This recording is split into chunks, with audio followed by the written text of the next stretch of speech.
মাছি নয়, মানে নিয়ে ব্যবসা। শাহজাহান চিকেন দোকান। চিকেন খেতে আমরা অনেকেই ভালোবাসি, এর প্রতি মানুষের চাহিদা দিন দিন বেড়েই চলেছে। তবে যখন আমরা চিকেন কিনতে বাজারে যাই, অনেক সময় দেখি দোকানের চারপাশে মাছির উপদ্রব লেগেই থাকে। তবু আমরা চিকেন কিনে নিয়ে আসি, রান্না করি, আর ছোট বড় সবাই মিলে উপভোগ করি। কিন্তু বীরপাড়া মাদারিহাট ব্লকে শিশুবাড়ি লোহারপুল যাওয়ার রাস্তায় একটি দোকান আছে, যা অন্য সব দোকানের থেকে একটু আলাদা। দোকানটিতে মাছি থেকে রক্ষা পাওয়ার জন্য মশারি লাগানো রয়েছে। এটাই যে দেখলাম যে বাচ্চাকে যখন শোয়ায় না, বাচ্চাকে যখন শোয়ায় মশামাছি পড়ে না।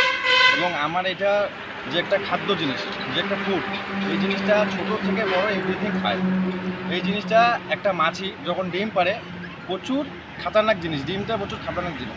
তাই এইটা ভাবে আমি মাথায় করে এই জিনিসটা দোকানে লাগাই। নাম? নাম শাহজাহান আলম। আমার দোকানের নাম শাহজাহান চিকেন শপ। অ্যাড্রেস হলো শিশুবাড়ি চৌপতি, হসপিটাল রোড, আবার মাদারিহাট, আলিপুরদুয়ার।